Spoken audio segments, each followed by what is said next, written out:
Bharat Ratna doctor Bhimrao Ambedkar साहब ने बहुत ही अच्छी बात कही थी और मैं कहना चाहूँगी कि जब आपको यह परिणाम मालूम हुआ तो उस समय आपको सबसे पहले किसकी याद आई? शिक्षा को पास करने के लिए कितने घंटे आपका क्या रूटीन रहा पढ़ने का? कैसे आप अगर सुबह से आपकी शुरुआत करें तो कैसे शुरुआत हुई? और हमें जहाँ तक जानकारी है कि आपके माता पिता जी दोनों लोग नहीं, और आपको सबसे ज़्यादा सपोर्ट किसने किया परिवार में?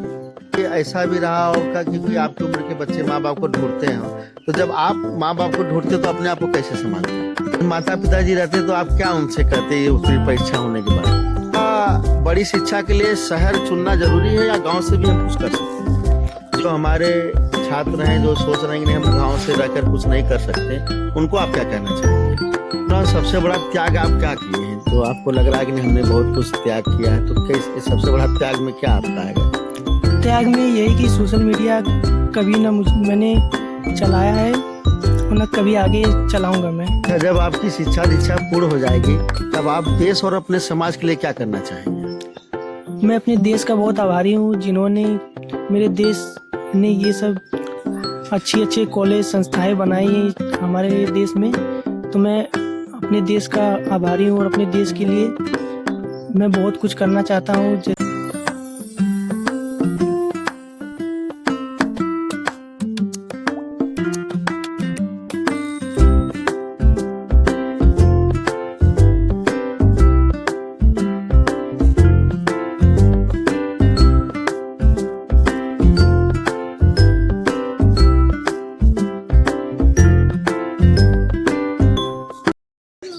मैं हर के दर्शक लोग को सादर प्रणाम कर रहा हूं और आपका अपना चैनल देसी बिहार में आप लोग का बहुत बहुत स्वागत है। भारत रत्न डॉक्टर भीमराव अम्बेडकर साहब ने बहुत ही अच्छी बात कही थी। उन्होंने कहा था कि शिक्षा सबसे बड़ा ताकत है। एक बात और कहा था कि शिक्षा शेरनी के दूध के समान, पिएगा वो दहाड़ेगा। तो आप हमारे बगल में देख रहे होंगे, ये हमारे जनपद जौनपुर के ग्राम कुसमी और थाना चंदौर के रहने वाले हिमांशु यादव जी, जो कि अपने प्रतिभा के वजह से आज हम लोगों के समाज में एक इनकी दहाड़ की गूंज आई है, वो भी शिक्षा की। आज आप हमारे पीछे देख सकते हैं कि कितनी सामान्य सुख सुविधाओं में कहे तो अभी पूरी तरीके से वह सुविधा इनको नहीं मिला है। इनका घर भी आप देख सकते हैं, इनका परिस्थितियां भी आप समझ सकते हैं कि किन परिस्थितियों में यह रह रहे हैं। तो मैं आपको बता दूं कि यह जो वीडियो है आज मैं हिमांशु यादव जी का बनाने आया हूं। इन्होंने जेईई परीक्षा में 98% अंक इन्होंने हासिल किया, जो कि यह परीक्षा ज्वाइंट एंट्रेंस एग्जामिनेशन होता है, संयुक्त प्रवेश परीक्षा, जो कि अपने आप में बहुत ही कठिन और मायने रखने वाला परीक्षा होता है।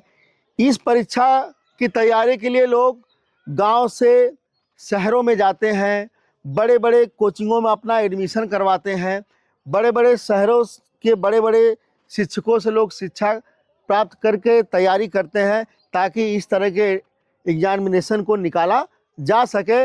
लेकिन इस मिट्टी के लाल एक छोटे से गांव से, गली से निकलकर, जिन्होंने विगत वर्ष 12वीं की परीक्षा उत्तीर्ण की और उसी वर्ष इन्होंने तैयारी किया और 98% इन्होंने अंक हासिल किया, तो हमारे देसी बिहार चैनल की तरफ से इनके मंगलमय और जीवन की कामना करता हूं। उज्जवल भविष्य के लिए भी मैं कामना करता हूं कि ऐसे होनहारों से मिलकर यह महसूस होता है कि सुविधा नहीं बल्कि हौसला जीवन में मायने रखता है। तो अब चलते हैं, इनसे बातचीत करते हैं कि कैसा इनका जीवन का सफर रहा है, किन किन चुनौतियों से इनके जीवन में सामना करना पड़ा है, इनको कैसी कैसी कठिनाइयाँ आई हैं, कैसे सुविधा में पले बढ़े हैं और इतना बड़ा एग्जाम इन्होंने किस तरीके से हासिल किए, ताकि हमारे आने वाले पीढ़ियों को एक सकारात्मक संदेश जा सके। तो बैठिए हिमांशु जी, आपका बहुत बहुत स्वागत है। हिमांशु जी, सबसे तो पहले एक बार पुनः आपको ढेर सारी शुभकामनाएं। धन्यवाद। और आपकी उज्जवल भविष्य की मैं कामना करता हूं। और मैं कहना चाहूँगा कि जब आपको यह परिणाम मालूम हुआ तो उस समय आपको सबसे पहले किसकी याद आई थी? परिणाम जब निकला तब मुझे तो पहले खुशी हुआ कि मैंने एग्ज़ाम निकाल लिया। पिछले साल भी दिया था एग्ज़ाम, लेकिन उतना अच्छा रिज़ल्ट नहीं आया, जी। जिससे थोड़ा दुखी हुआ। लेकिन फिर दोबारा से नेक्स्ट ईयर ड्रॉप लेके फिर से एग्ज़ाम दिया तो थोड़ा अच्छा रिज़ल्ट आया। बिल्कुल, तो आपकी शुरुआती शिक्षा कहाँ से प्रारंभ हुई थी? शुरुआती शिक्षा मैंने बजरंग नगर सुमित्रा शिक्षा संस्थान से पढ़ा था। फिर उसके बाद मुंबई कुछ कक्षाओं तक पढ़ा। फिर उसके बाद दोबारा से भारतीय इंटरमीडिएट कॉलेज से कक्षा 7 से पढ़ रहा हूँ। और हाई स्कूल इंटरमीडिएट वहीं पास किया। भारतीय इंटरमीडिएट कॉलेज से। हाँ, अच्छा, ये हिंदी माध्यम या अंग्रेजी माध्यम? हिंदी माध्यम में। हिंदी माध्यम से। तो आपने इतना बड़ा परीक्षा आपने उत्तीर्ण किया और कहीं न कहीं यह परीक्षा हमारे बच्चों में जो आपकी उम्र के हैं उनका एक सपना होता है, उसके लिए लोग बड़ी दूर-दूर तक तैयारी भी करते हैं। तो इस परीक्षा को पास करने के लिए कितने घंटे आपका क्या रूटीन रहा पढ़ने का? कैसे आप अगर सुबह से आपकी शुरुआत करें तो कैसे शुरुआत होती? तो पहले 6 घंटे ऑनलाइन क्लास करता था और फिर उसके बाद बाकी 6 घंटे सेल्फ स्टडी करता था और सप्ताह में एक बार टेस्ट देता था। अच्छा, तो आप वो टेस्ट क्या ऑनलाइन देते थे? हाँ, टेस्ट ऑनलाइन देता था। अच्छा, अच्छा। और कभी भी ऐसा भी दौर रहा हो जैसे कि कभी, क्योंकि आपकी उम्र हमें ज़्यादा तो नहीं लग रही कि जो भी आपके इस उम्र में जो बच्चे हैं कहीं न कहीं एक तरह से पूरी तरीके से माँ-बाप से अटैच रहते हैं और हमें जहाँ तक जानकारी है कि आपके माता-पिता जी दोनों लोग नहीं हैं। हुँ। तो क्या ये सच है? हाँ, ये बात सत्य है। उन दोनों लोग का देहांत 2018 में ही हो गया था। तब तो आपका सपना टूट गया होगा। नहीं, उस समय मैंने कुछ सोचा ही नहीं था। तब उस समय क्लास 6 में था, बहुत छोटा था उस समय। तो इन सब उसके बाद जब पिताजी, माताजी नहीं रहे, तो उसके बाद आपको सबसे ज़्यादा सपोर्ट किसने किया परिवार में? परिवार में हमारे चाचा जी थे, जी। श्री अजय यादव, और हमारे अंकल जी सतीश यादव, सुशील यादव, उन लोगों ने हमें मोटिवेट किया और सपोर्ट किया बैकग्राउंड में पढ़ने के लिए। तो और साथ में आपके परिवार में कौन-कौन रहता है? हमारे परिवार में दादाजी, दादी जी, मेरी 2 बहन हैं। जी। अच्छा, 2 बहनें हैं। हुँ। तो कभी ऐसा भी रहा होगा क्योंकि आपकी उम्र के बच्चे माँ-बाप को ढूँढते हैं, तो जब आप माँ-बाप को ढूँढते हो तो अपने आप को कैसे सँभालते हैं? थोड़ा दुःख होता है सुनकर, लेकिन अब थोड़े से बड़े हो गए, मैच्योरिटी आ गई है। उन्होंने कुछ मेरे लिए सोचा था कि ये बनना है, तो उन्हीं लोग के बातों को याद करके वही अपना फिर से मोटिवेट होता हूँ और पढ़ने की कोशिश करता हूँ। आज माता-पिता जी रहते तो आप क्या उनसे कहते ये उत्तीर्ण परीक्षा होने के बाद? तो वो लोग अवश्य ही खुश हुए होते कि एग्ज़ाम निकला है, खुश हुए होते उन लोग। बिल्कुल, बिल्कुल। तो दादा-दादी जी की कैसी भूमिका रही आपके जीवन में? दादा-दादी जी ने मुझे अपने बेटे की तरह पाला। उन्होंने मुझे कोई किसी भी चीज़ का तकलीफ़ नहीं होने दिया। जो चीज़ माँगता था मुझे तुरंत प्रोवाइड कर देते थे। और बिल्कुल, बिल्कुल। ये आपके दादाजी हैं। दादाजी क्या नाम है आपका? राजमन। अच्छा, अच्छा। दादाजी आप क्या करते हैं? घर पर रहता हूँ, खेती करता हूँ। अच्छा, आप खेती करते हैं बाबा। तो दादाजी जब आपका ई पोता हूँ, जिसका नाम हिमांशु यादव जी है, जब ई रिजल्ट के बारे में बतौना तो आपके कैसन महसूस भैल? बहुत खुशी हुआ, हुँ? बहुत खुशी हुआ। तो जब आप इनको पाल-पोस रहे थे तो आपको पालने-पोसने में ही आपको एहसास हो गया था कि पोता हमारा नाम रोशन करेगा? हाँ, हाँ, करेगा। करेगा। हाँ। अच्छा, और हिमांशु जी क्या बड़ी शिक्षाओं के लिए सुविधा मायने रखती है? हाँ, कुछ हद तक बात सही है, सुविधा मायने तो रखती है, लेकिन छोटे मोटे एग्ज़ाम्स के लिए ये सब सुविधा मायने उतना नहीं रखती है। आपको बस जो चीज़ की ज़रूरत है, जैसे कि एक अच्छा कंटेंट जो सब्जेक्ट में चाहिए, वो तो ये 2025 चल रहा है, जो आजकल ऑनलाइन सब कुछ मौजूद है, जिसके कारण और भी गांव में बैठे बच्चे पढ़ाई कर पा रहे हैं। और काफ़ी हद तक बात सही है कि सुविधा मायने रखता है, लेकिन ये पूरी बात सत्य नहीं है। बिल्कुल, आपने बहुत अच्छी बात। तो क्या बड़ी शिक्षा के लिए शहर चुनना ज़रूरी है या गाँव से भी हम कुछ कर सकते हैं? नहीं, बड़ी शिक्षा आपको पढ़ना है, करना है, कुछ अच्छा करना है, तो आपको एक अच्छा इन्वायरमेंट चाहिए, बिल्कुल। एक बड़ा शहर जिसमें एक अच्छा आपको माहौल मिल पाए, एक अच्छी संगत, जिससे आप कुछ अच्छा कर सकें। लेकिन आपकी कहानी तो काफ़ी उल्टी है। आप तो अपने इसी घर में रहकर आपने एग्ज़ाम पास किया, तो हमें तो नहीं लग रहा कि आपके लिए गाँव या शहर में कोई फ़र्क महसूस हुआ हो ऐसा? नहीं, ऐसा नहीं है। जो हमारे छात्र हैं, जो सोच रहे हैं कि नहीं हम गाँव से रहकर कुछ नहीं कर सकते, उनको आप क्या कहना चाहेंगे? देखिए, गांव से रहकर कुछ नहीं कर सकते, ये गलत है, क्योंकि अगर आप कुछ चीज़ ठान लेते हो तो वो होना ही होना होता है, चाहे गांव से रहे, चाहे शहर से रहे, चाहे कहीं से रहे। ये गांव शहर मायने नहीं रखता। लेकिन जब आप इंजीनियरिंग कर रहे हैं या कोई बड़ी पढ़ाई कर रहे हैं, कोई बड़ा आपका सपना है, तो आपको अच्छा इन्वायरमेंट की ज़रूरत होती है। अच्छा इन्वायरमेंट जो भारतीय गवर्नमेंट प्रोवाइड भी करती है आपको, अगर आप अच्छा कुछ करते हैं तो सुविधाएँ मिलती हैं, सुविधाएं मिलती है, लेकिन पहले आपको कुछ अच्छा करना पड़ता है, पहले आपको। स्टार्ट करना पड़ता है। अच्छा, पढ़ाई के दौरान सबसे बड़ा त्याग आप क्या किए हैं? जो आपको लग रहा है कि नहीं हमने बहुत कुछ त्याग किया है, तो किस सबसे बड़ा त्याग में क्या आपका आएगा? त्याग में यही कि सोशल मीडिया कभी ना मैंने चलाया है और ना कभी आगे चलाऊंगा मैं, बस।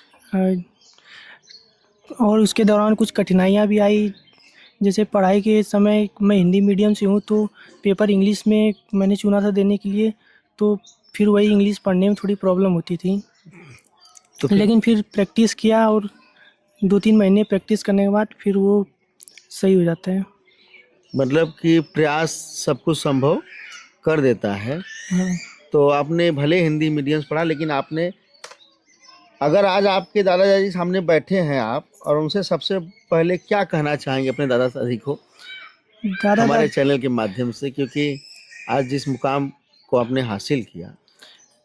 ये दादा दादी जी का आशीर्वाद था जिससे मैं ये कर पाया। मैं बहुत आभारी रहूँगा पूरे जीवन भर। शायद इसका कर्ज मैं नहीं उतार पाऊँगा पूरे जीवन भर, लेकिन उन्होंने मुझे जैसे सपोर्ट किया है, मैं बहुत आभारी रहूँगा दादा दादी जी का। और मैं बहुत सम्मान भी करता हूँ अपने दादा दादी जी का, और सम्मान करता रहूँगा।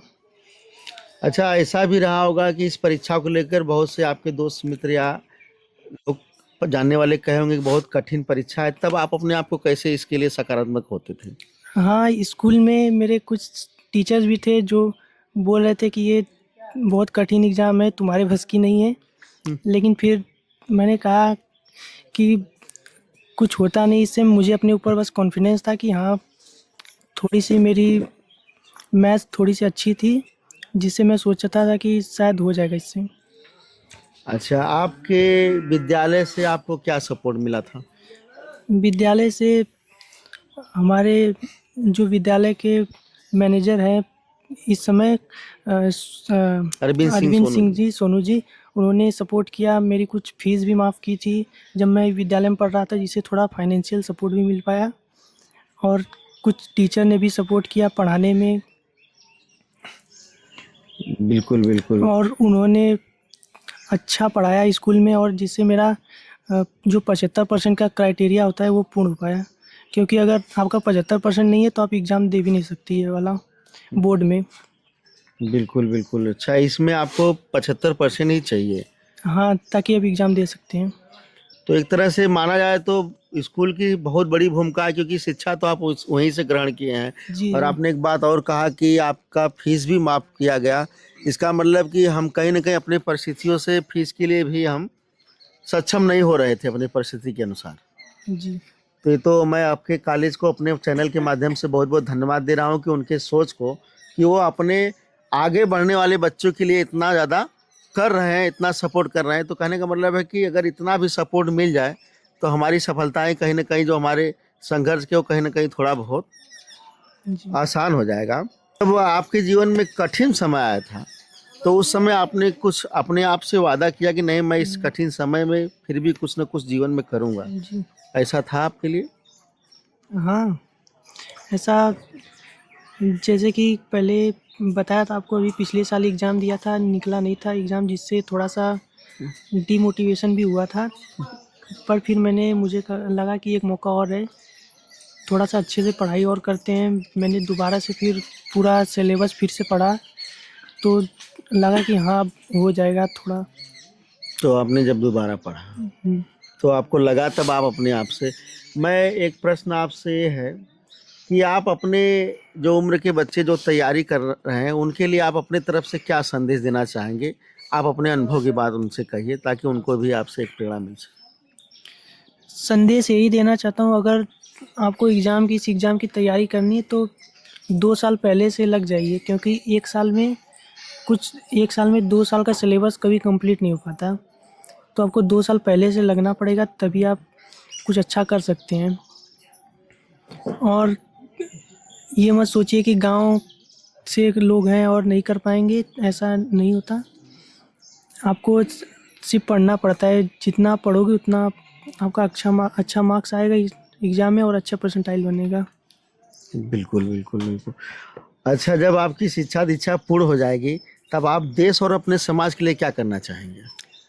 मैं अपने देश का बहुत आभारी हूँ, जिन्होंने मेरे देश ने ये सब अच्छे कॉलेज संस्थाएँ बनाई हैं हमारे देश में।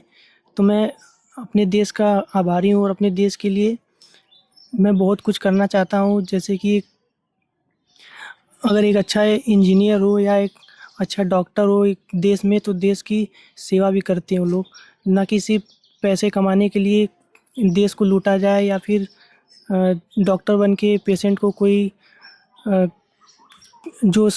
पेशेंट अगर पैसे के लिए परेशान है और उसको छोड़ दिया जाए, वैसे ही तो मेरा मानना है कि पैसा ही सब कुछ नहीं होता। अगर हर एक व्यक्ति सोचे कि हमें देश के लिए कुछ करना है, तो देश का विकास ऐसे ही होता है। तो हर एक व्यक्ति सोचेगा तो देश के लिए कुछ करना है, तो वो कुछ ना कुछ करके देश के लिए जाएगा, जिससे देश का विकास होगा और आने वाली पीढ़ियाँ भी संवरेगी और देश विश्व में नाम बनाएगा। बिल्कुल, बिल्कुल।